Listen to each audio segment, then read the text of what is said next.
So I want to highlight, first of all, as a pastor, what my duties and my primary responsibilities are in this ministry. And there are four foundational things that I am responsible for. Number one is leading.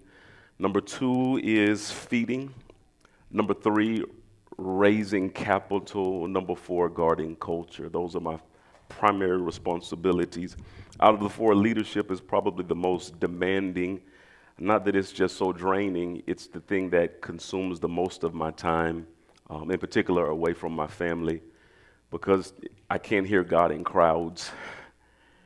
I really don't hear him clearly around people. And then there are times when he does speak, and when I am around people, sometimes the opinion of people kind of clouds his voices. So it bears on my family that there's times that I have to just steal away, go to the mountain so that I can hear him, because I want to provide clear vision for the people. I am to lead. Not only do I lead, but I feed.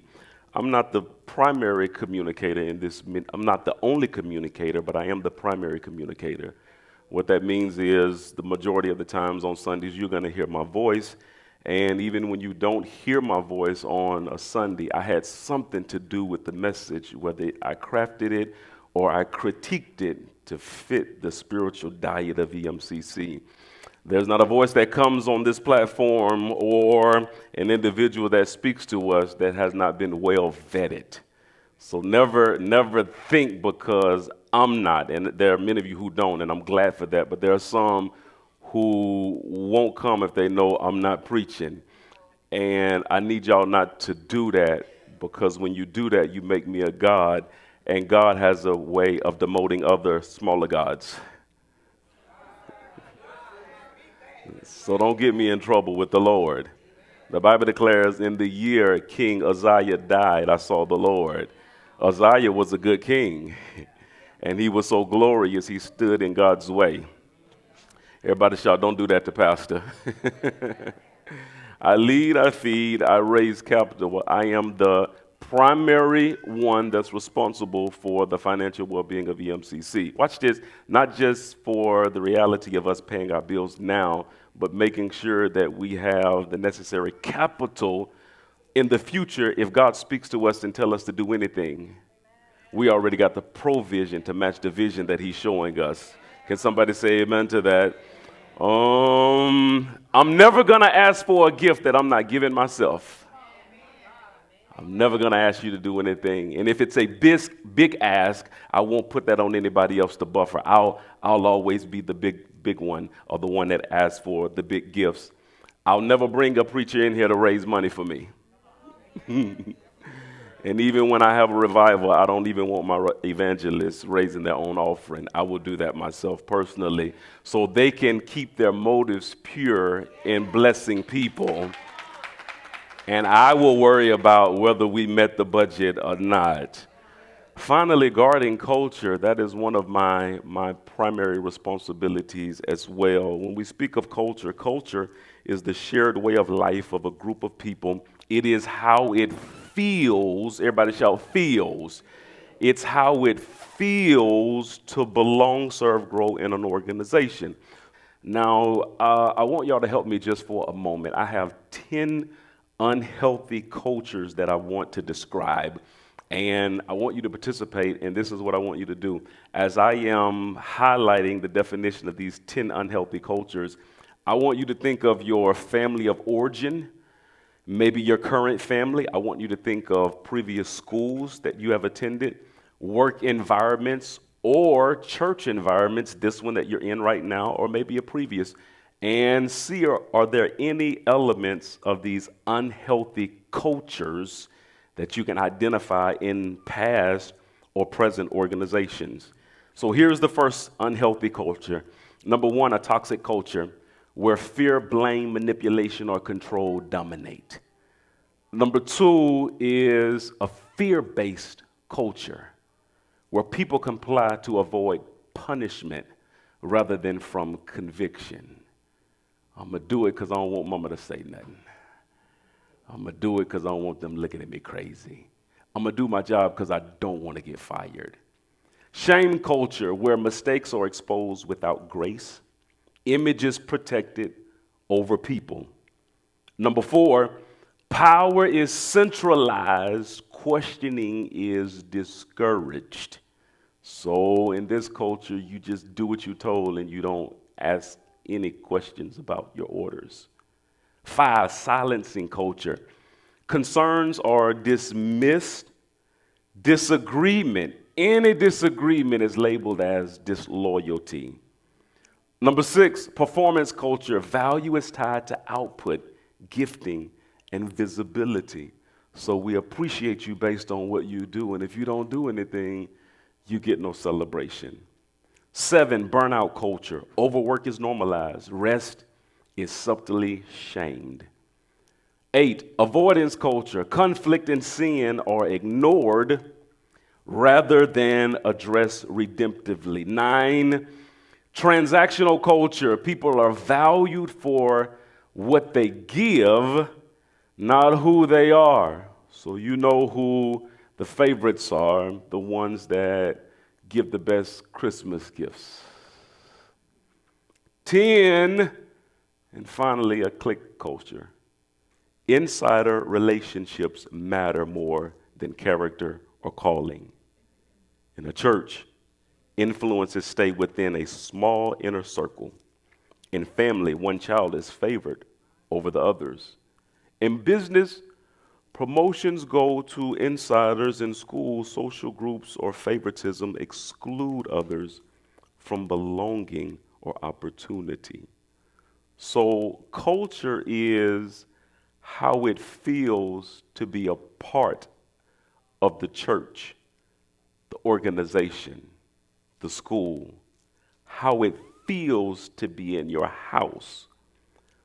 The core values form the development of the culture.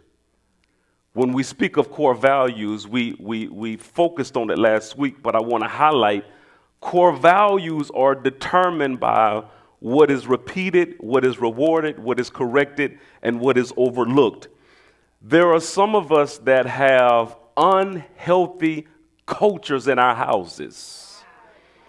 We got unhealthy cultures in our jobs, unhealthy cultures in school, and I won't be naive. The reason I'm talking about this is because I'm seeing some cultural shifts in this house.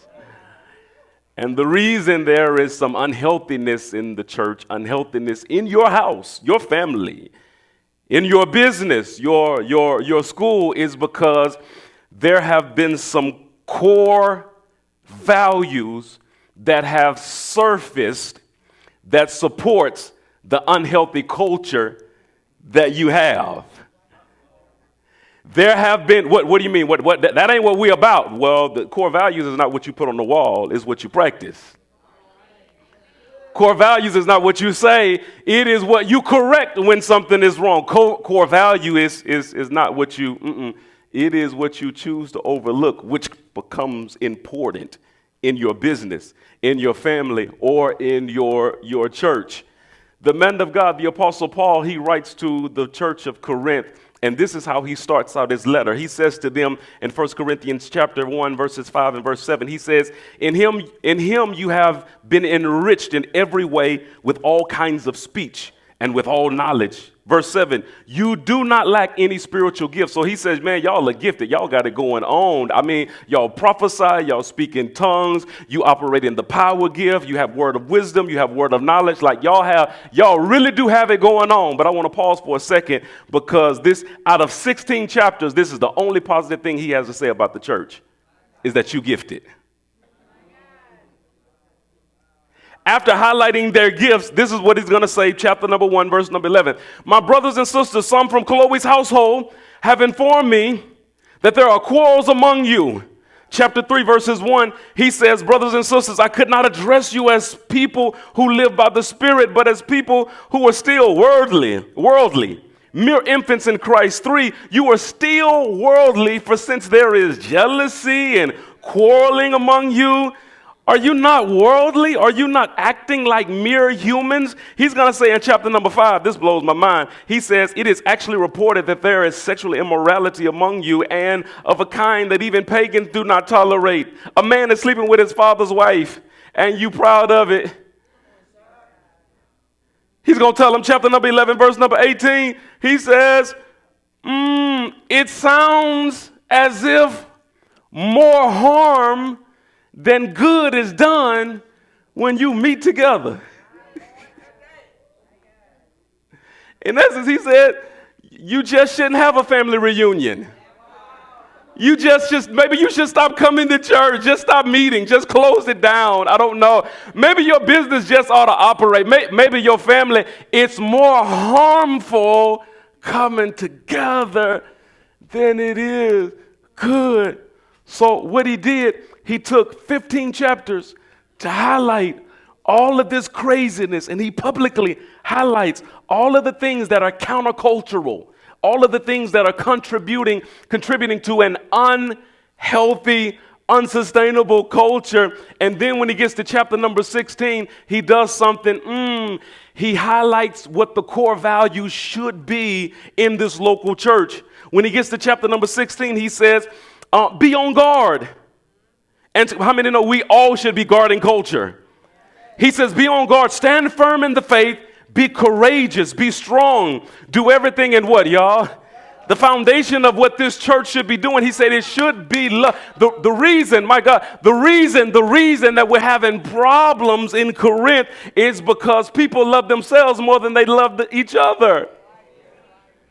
And then he's going to tell them something crazy. Verse number 15, you know that the household of Stephanus were the first converts of Achaia, and they have devoted themselves to the service of the Lord. KJV says they have addicted themselves to the service of the Lord. Now, addicting themselves or devoting themselves to the service of the Lord doesn't mean that they're just good church members. What he is doing, he is speaking against the countercultural behavior that's going on in the church of Corinth. He's saying that Stephanus and his household have chosen to serve God's people rather than their own interest. So what it would look like, chapter number 5, it would look like that Paul is talking about this one guy who is an elder in the church that won't say nothing to the son that's sleeping with his father's mother. And the reason he won't say nothing is because you ain't interested in serving people. You interested in preserving your own reputation and preserving your own image. It would look like him talking to those women in chapter number 11 who will not wear their head dressing, which was a sign of marital fidelity. It was like wearing a wedding ring, and they were walking around like, I can do whatever I want to do. That don't mean nothing. That's what the Romans do. We ain't got to wear that. But Paul says it looks like you're not really serving God's people. You just serving your own interests. He would be talking to the people in chapter number 14 that's prophesying and dominating the platform and their prophetic words and won't give room to the other prophets. He's talking to the individual that's ministering an entire message in tongues with no interpretation. He's saying that you are serving yourself. You're only edifying yourself, and the other people are going lacking. He would highlight the people that's taking private communion sessions and they're eating and getting drunk, and he's saying the rest of the congregation is starving because you having communion at home. Stephanus has addicted himself to the ministry of the saints. He has chosen to deny self-interest to build the entire body. So if we're gonna be a good church, Corinth, what we have to do is lay as a core value loving others opposed to loving yourself. So I'll be honest with you. I'll be very honest. For the past couple of weeks, I've been doing something that I don't like doing. I don't like doing it. But it's in line with what Paul has done these past couple of chapters, because, watch this, the elder that was guarding his own little feelings and not getting involved with that situation, when he got this letter, everybody knew he was talking about him. You understand what I'm saying? The prophet, the tongue speaker that's giving all this prophetic utterance and speaking in tongues with no interpretation and leaving full and edified, and everybody else is like, well, what God say? Like when they received that letter, they knew Paul was talking about them. The woman that was heading up all the other women that were like, oh, y'all ain't got to wear that. We know who he is. Yeah. When they received the letter, that woman knew she was talking about them. I've been doing something for the past couple of weeks I really don't like doing. Here is my flow. When I see something in the church, and an individual doing something, what I like to do is go to them directly and say, hey, bro, why we doing that? Sis, why we doing that? But I chose not to do that this time. I chose to publicly deal with countercultural things that are poisoning what God is trying to establish here at EMCC. Why are you doing that, Pastor? Because I'm warning that this is against our culture. It is against who we are as the church. So I'm going to follow the same pattern that Paul, not only did he highlight the countercultural things, he took the last chapter to say, and this is my last chapter, he took the last chapter to say, these are our core values. Love is our core value. Commitment to edifying each other as opposed to just edifying ourselves. That is our core value. So what I want to do as a church, I want to highlight the core values. For those that's coming to new members class 3, this is part of class 3, and you'll get the rest of it when you come back there and holler at your boy at the church. It's an interesting part because I teach what I'm getting ready to teach. I teach this in new members class. So all the new members know, like, this is what we're about. These are our core values. So when I correct you, I'm not picking on you. All I'm saying is what you're doing is countercultural. That's not how we flow in this house. Welcome to class 3 of new members class. The core values at EMCC are 4. Watch this. Family, honor, excellence, and joy. And it's sad because some of that's your first time, and it's my fault. That's your first time hearing that, like the core values of EMCC. Yeah, but so when you say core values, how do you highlight a core value in the church? What do you speak on the most? You can go to any church in America and listen to a year's worth of a pastor's preaching, and in his message, he's going to highlight what the core values of the church either are or what they should be. In this church, every single Sunday when we close out, what we say, y'all? That do what, y'all? There it is right there. Everything we say and do. Yeah. Yeah. Every time First Lady grab that mic and she getting on to something, that ain't done right. All she's saying is, it ain't excellent. Usually when I'm dealing with stuff, with attitude, especially with my leaders, my ministers, my deacons, walking around like they sucking on sour lemons, that immediately gets my attention. Because I'm saying, where is your joy? Like these are important to this house. These are the core values of DMCC. Let's explain this. Family, number one, we belong to one another, not just attending together. Like we belong to one another. So this is what we should be practicing. Caring for people beyond Sunday. And that's not just a pastoral thing. That should be a fellow brother and sister thing.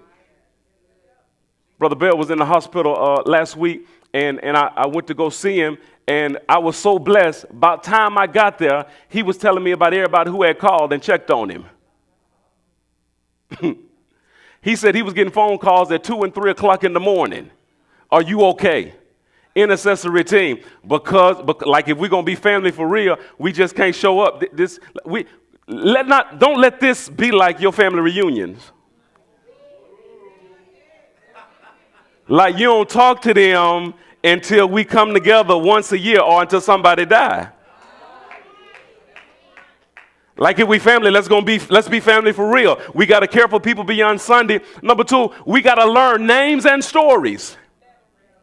Names, everybody shout names, shout stories. Now, why is this important? Because there are some of you that have made a definitive assumption on somebody, and you don't even know their name, and you don't know nothing about them. And you have so-called used discernment, but your discernment, if you're going to call it discernment, at least check it out and make sure you're right. What is your name? Where are you from? What are your gifts?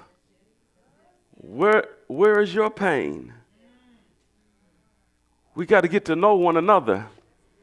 That means that sometimes we got to slow down and take our times.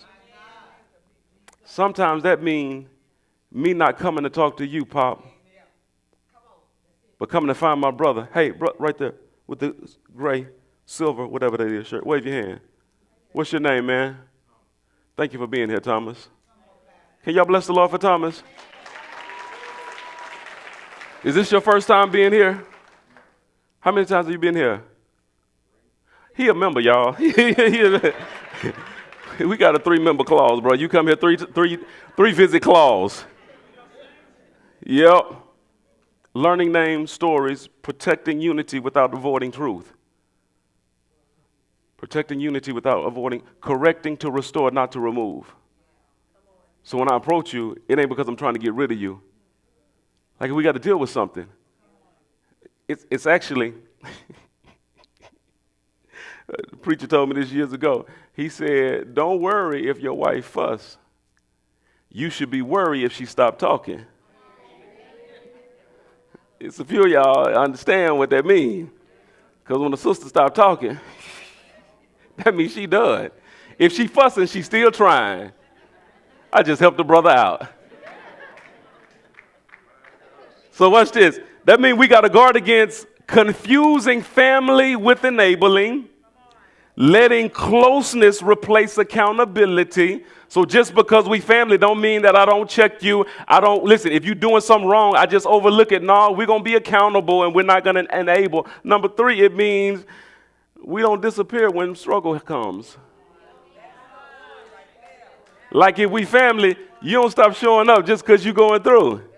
Shoot, the reality is, how many of us, like right now, going through something in some area right now? Somebody got 2 hands and my girl put a foot up, y'all. We don't disappear when we're struggling. Number 2, honor.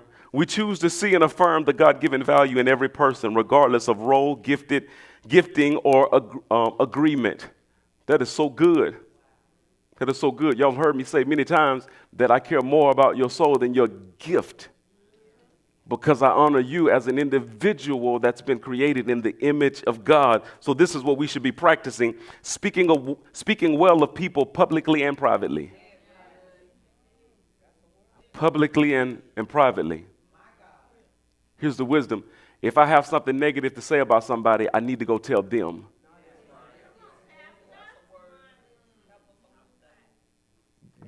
Gossip is countercultural. Gossiping is against our core values. If you got a problem with somebody, you should talk to them. Redirecting gossip toward reconciliation. So this is not just for the gossiper. This is for the person that finds themselves always hearing and listening and stirring in the gossip. If people coming to you, then your responsibility should be to help reconcile, not feed the flames of the mess. We honor leaders for their calling and burden, not because they are flawless. And this is not just for me. This is for every individual who I have placed in a leadership position.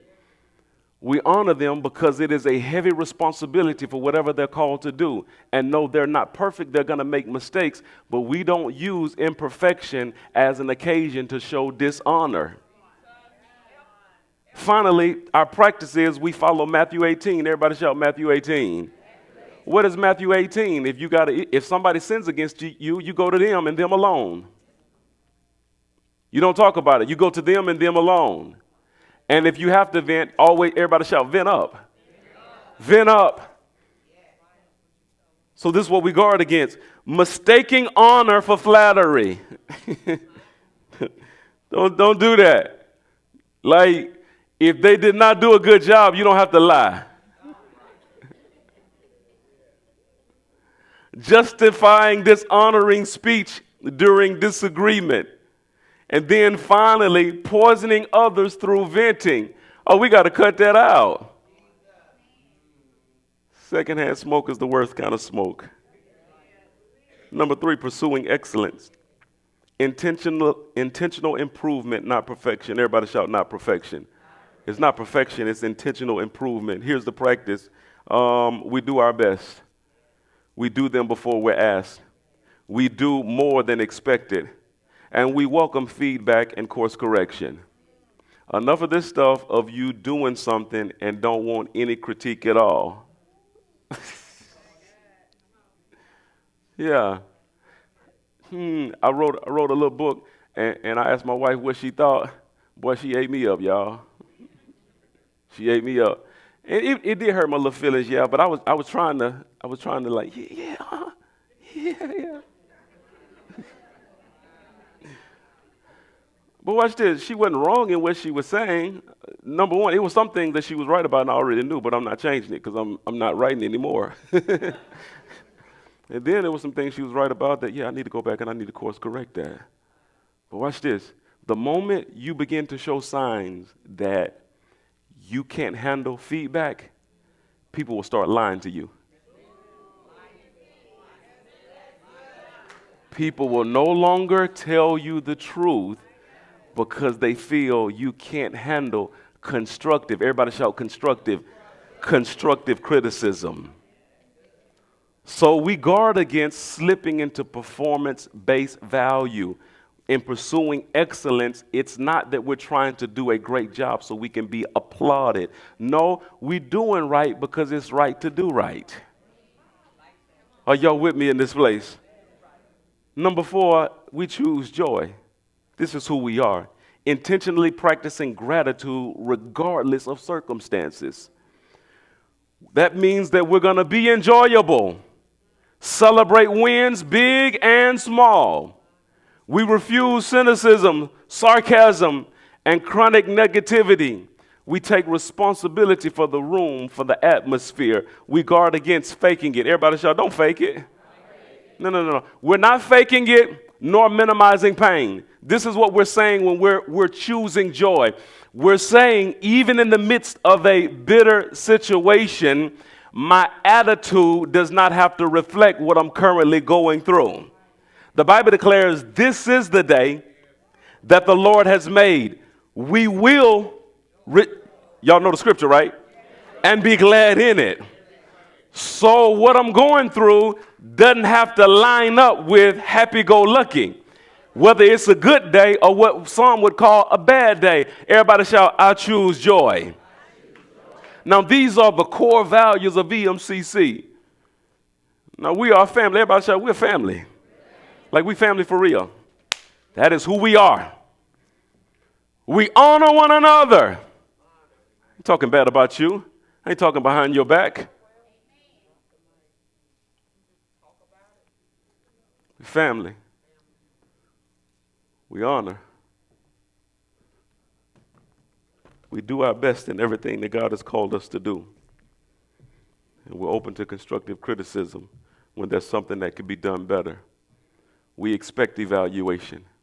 After every event, one of the things that we do is we'll bring core volunteers together and we'll celebrate what we did right, but then we always ask the question, what could we have done better? We actually, staff, we ought to be doing that every Sunday before problems that are small become real big.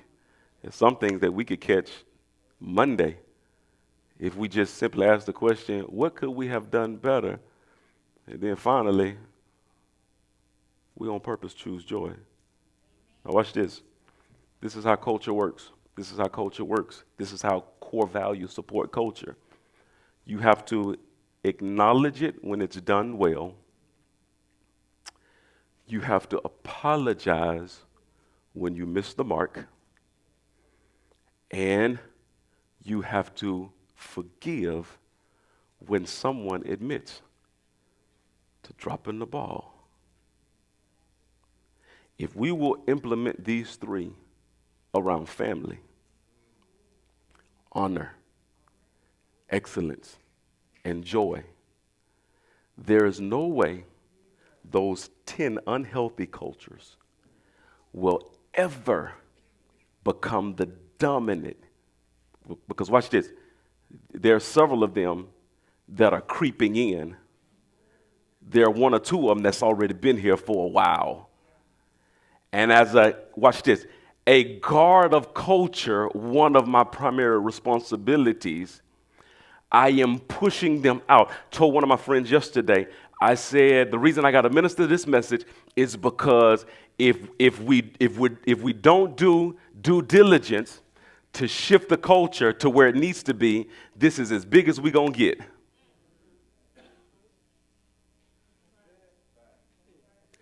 This is as large as EMCC going to be if we don't adjust the culture to a more healthy atmosphere. So, if the core values really is like family for real, if we're supposed to really be honoring one another, if we should be choosing excellence and pursuing joy, if these are the four core values, how do we make sure that these four become the dominant feel of EMCC? That when I walk in the building, I can feel the love. When I come to the platform, no matter where I am, what song I sing or what order I preach or whatever, when I come into this building, I feel like I'm somebody, whether I have a title or not. What do we do to get people to y'all know how it is when you go to a hotel? Some of y'all are like me. When I go to a hotel, if I look at a towel, it's going on the floor. You understand? If I wake up at 7 o'clock, by 12 o'clock, all the towels are on the floor.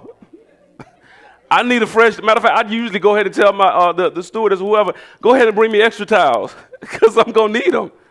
Like, I'm not going to use the towel more than one time when I'm in a hotel. But it ain't like that at my house. Sometimes my towel be like, please, not again. Well, you know what? Because that's my hot water. You understand? That's my electricity. That's my power that I'm using. And you tend to treat things different when it's yours. So in pursuing excellence, one of the reasons we lack in excellence is because, watch this, in a lot of you all's mind, this is still my church instead of our church.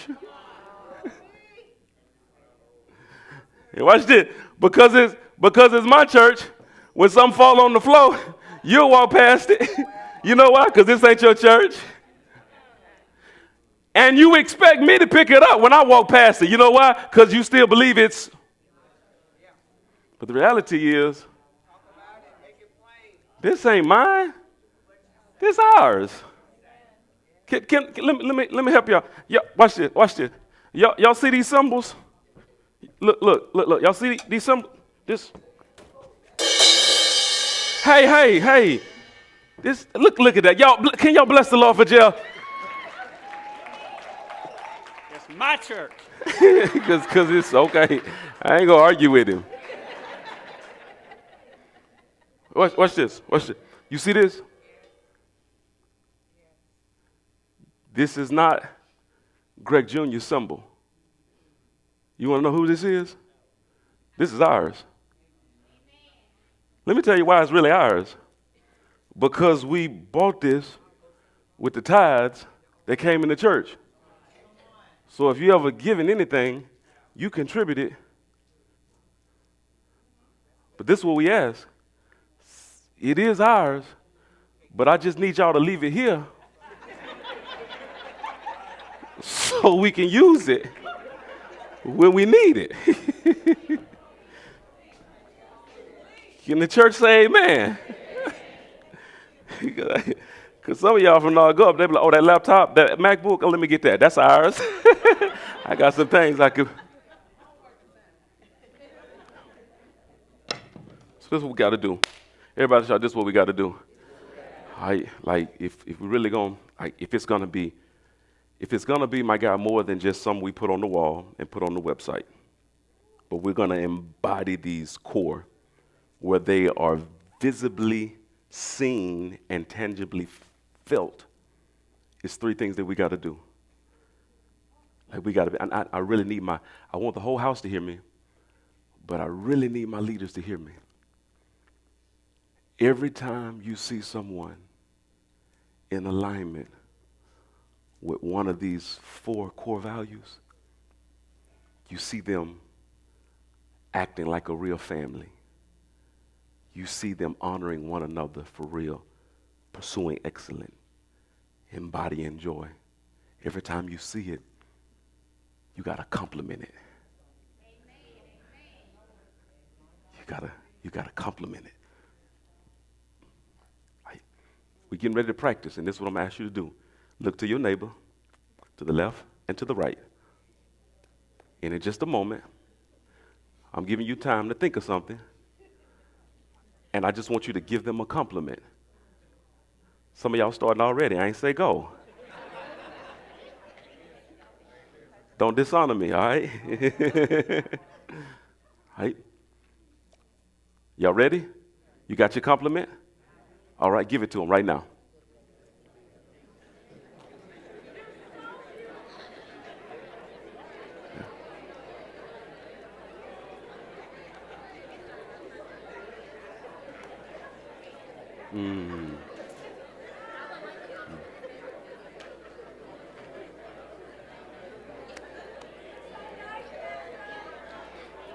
Thank you, dear. And I like your bow. That is very pretty. That is very pretty.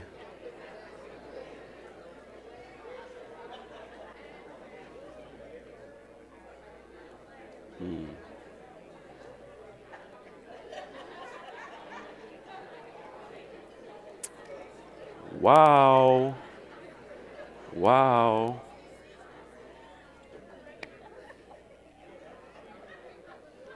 All right, watch this. Watch this. Watch this. All right. Let me help you. Let me help you. I want to help you. Um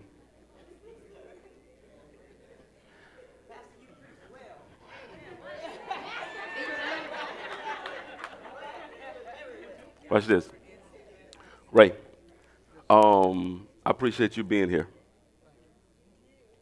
As a pastor, it makes me feel good seeing you next to your wife. Thank you for being here. He clapping for himself, y'all. Watch this. I want to teach you how to give a compliment. Number 1, you state what they did. Number 2, you express how it made you feel. And then number 3, you conclude with an honor or appreciation for what they did again. So, Ray used to chase that dollar, y'all, on Sundays. Ray used to be under that car. I'm finna get this money. They owe me. I don't even know what this is under a car, but it looked like I'm working under a car, though. All right? So Ray said, you know what? I'm going to start making a sacrifice. I don't know if he's not working on Sundays. He's just not working in the morning on Sundays. And I'm going to be here worshiping next to my wife. So I acknowledge that. That's number 1. Number 2, I shared how it made me feel as a pastor. And then number 3, I came back to honor again that is how you pay someone a compliment. So this is what I need you to do. The person you just gave a compliment, I want you to compliment them again with those 3 steps. Number 1, acknowledge something about them. Number 2, that thing, how it makes you feel. Number 3, acknowledge it again and honor what they did again.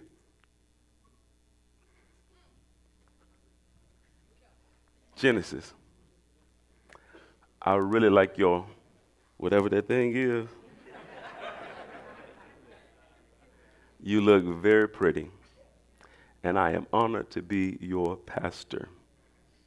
You look beautiful. Genesis. I said Genesis. Because she hollered at me, hey, pal, yeah. And so I paid her a compliment. That's number 1, acknowledge what they did. Number 2, how it made you feel, how it makes you feel, what it does to you. Because watch this. Here's some of y'all. Ooh, some of you all's household would be better if you learned how to compliment more. Because watch this. Now, my dad is actually good at this.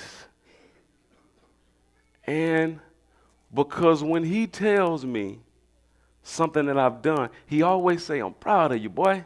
And he'll tell me what I do. Watch this.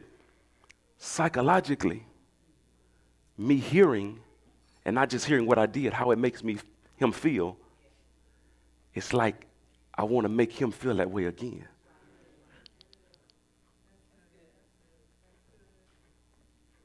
So if I do something that resembles family, that reflects honor, that shows an attitude of gratitude, attitude of joy, that's a resemblance of pursuing excellence, somebody tells me, they share how my performance or my due diligence affected them. Psychologically, I'm more inclined to repeat more behavior, not just because I can receive a compliment, but that makes me feel good too. So, if you got your compliment that you gave, I want you to give it again, share what it is you appreciate, how does that thing make you feel, and then conclude it again with some affirming word. All right, go now.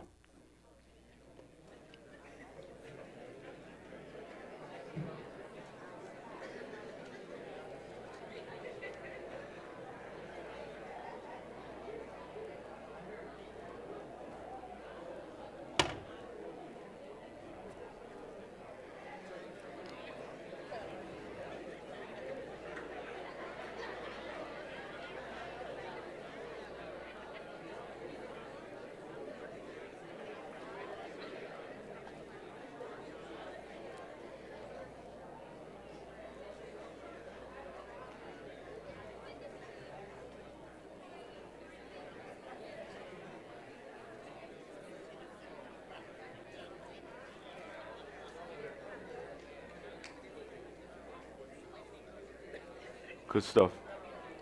Good stuff.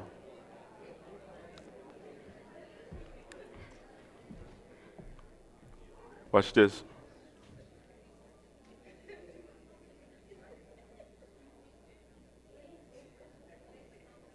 Watch this. Number two. Number one, the way we enforced our core values as the primary culture. We have to recognize it when people do it right. Number two, you actually have to apologize when you do it wrong. I was in a meeting a couple of weeks ago, and in the meeting, it was a guy, he was sharing how he apologized to his kids. Listen, watch this. He was just sharing his story of apologizing to his kids. And while he was sharing his story, two ladies in that meeting broke down in tears. And when they finally got themselves together, this is what one of them said. That's all I wanted to hear from my daddy. So I'm sorry. She went on to explain how all she got was an excuse for why he did what he did. And even worse, sometimes why it was her fault why he did what he did. But never accepted responsibility and simply said, I'm sorry, I was wrong. Look to your neighbor to the right and to the left, and this is all I want you to say. I apologize.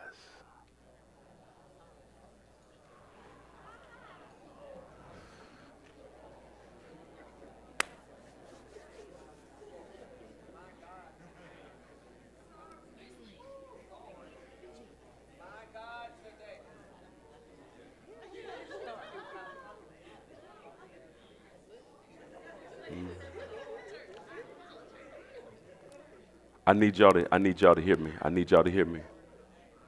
Ooh.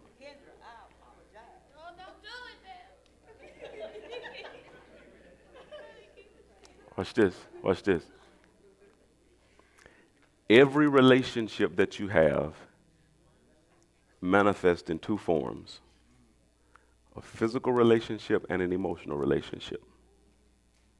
Physical relationship is how you, that's not sexual necessarily, but it's just how you physically interact with the person.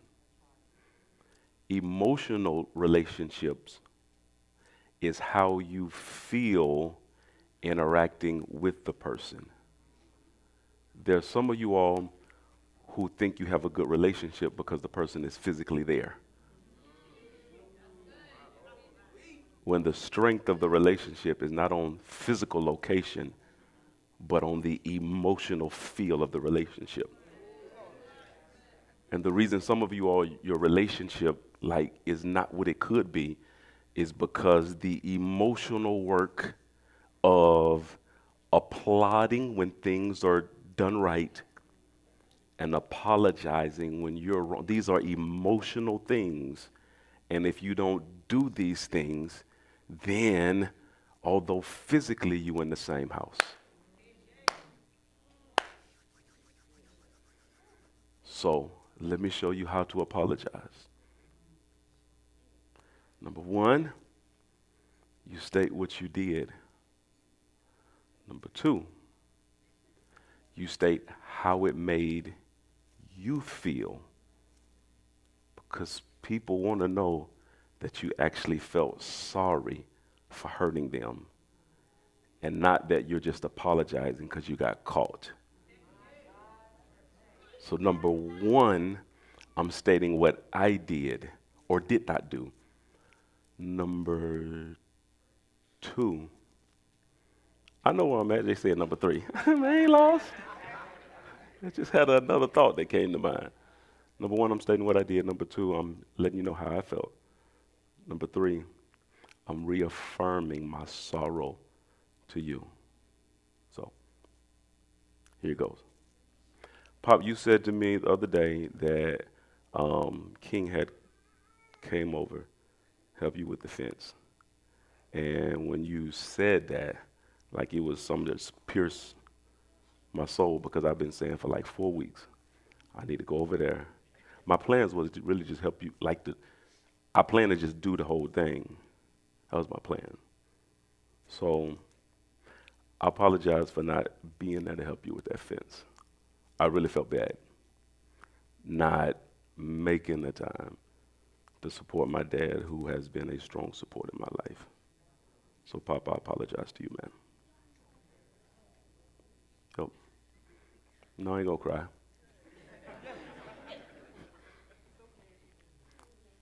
Leave me alone.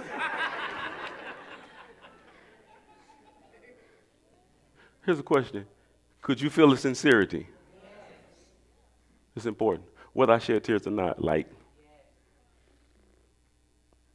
I'm going to do what's necessary so that you can feel it. I'm not going to ask you to do that today to your neighbor. But the reality is, some of you need to leave this sanctuary and go do it.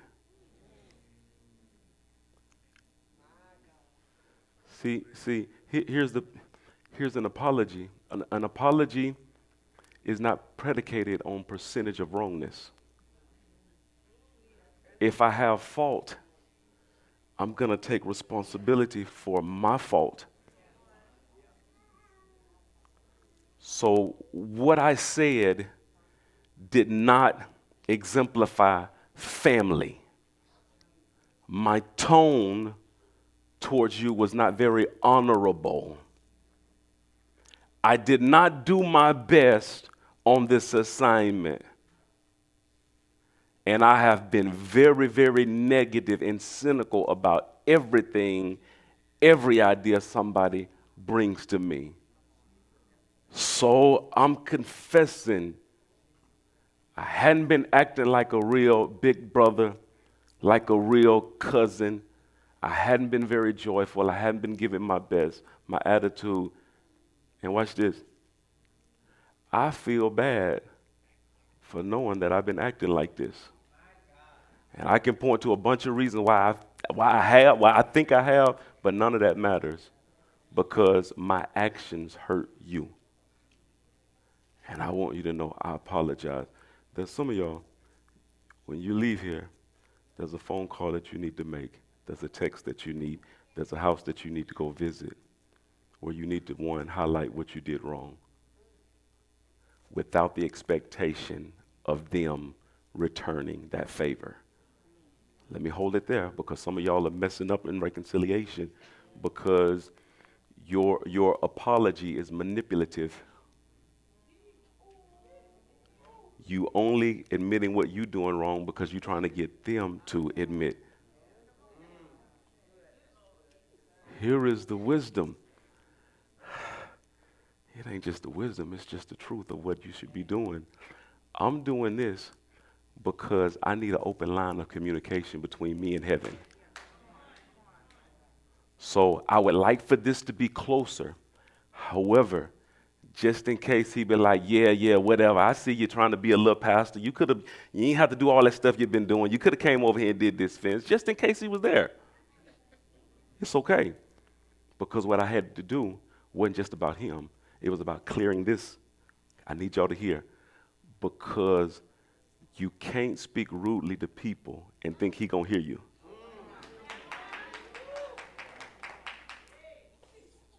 You can't do it.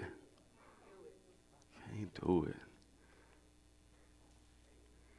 Can't do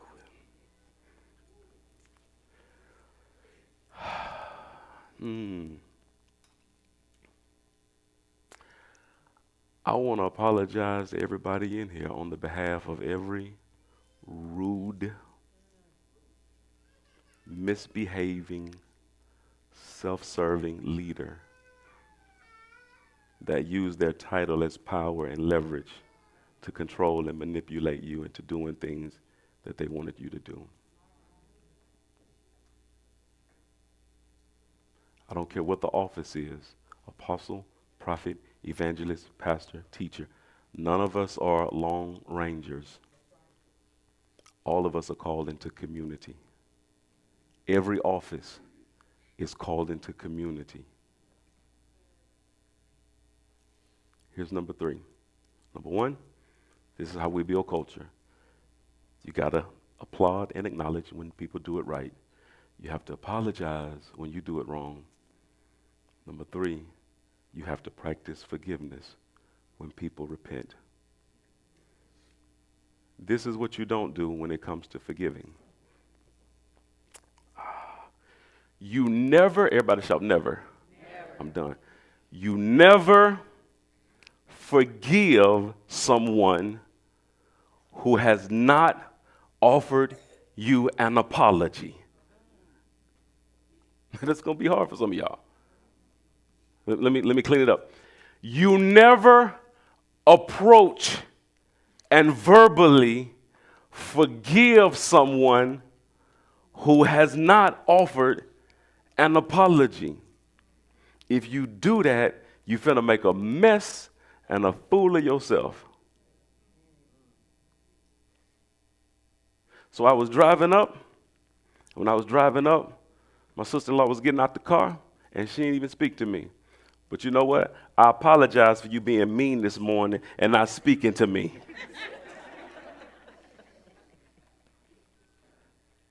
Now, the purpose of forgiveness is reconciliation.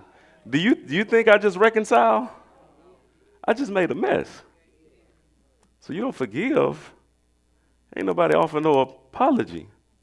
This is what you do when somebody has offended you. Matthew 18, you go to them and you highlight their offense and give them an opportunity to recognize their wrong and then apologize.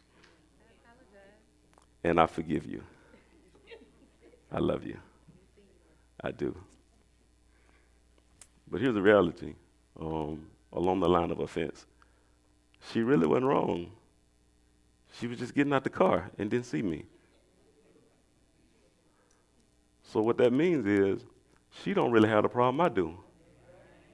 So now I got to ask myself the question, what's the issue in my past that's highlighting this non-offense as an offense? So it might be some work that I don't need to do with her. I might need to go back to my own past and ask God, what woman, what whoever. It's a counseling session needed. Are y'all with me?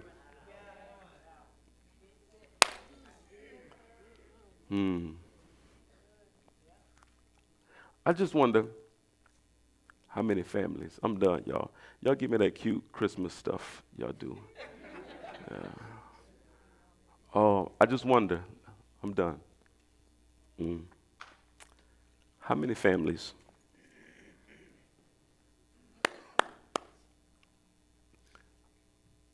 the atmospheres of households would be better if compliments, words of affirmation was a common thing. Apologies were a common thing. And forgiveness was a common thing. I wonder if that was like the core value of a family. Like this is a family where we are like in my house for real, like we gonna critique and we gonna correct. And I'm not against that.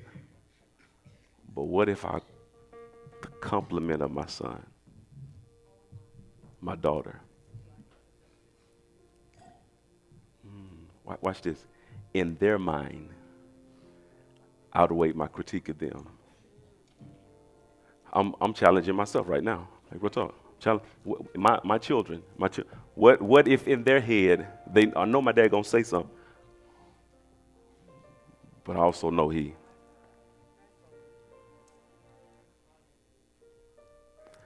ain't got a bad marriage, but I wonder if it could be better if I was more intentional to not just highlight what I don't like.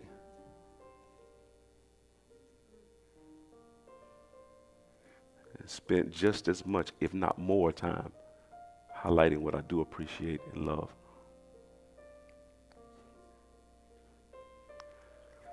I wonder what kid wouldn't have a problem being just a little bit more attentive, cleaning his room, if he knew, not that mama gonna get me if I don't, but man, my mama been good to me. She intentional to show, and I just show it, but to say it. That's the key. We ain't saying it enough. We just assuming people know we love them. We just assuming, and it's not that you don't. Do you know, how many know where Walmart is on 49? How many know? How many know? The question is, if everybody know where it's at, why they still doing commercials? Why they still advertising? You know why? Because they're not taking for granted that you're human. And although you know today, you may forget tomorrow. Although you know we're here today, another competing voice might take your time and attention. So if Walmart, a company that big, is putting that much in the advertisement to know that, hey, we thinking about you. We're rolling back the prices. Line.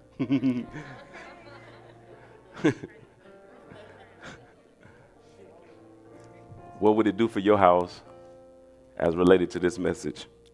I wonder what it would do for this house, for the people that serve, for the visitors that are coming in, for the children that are growing up and develop, if we was a little bit more attentive. So Father, in Jesus' name, God, I thank you in this moment, in this hour.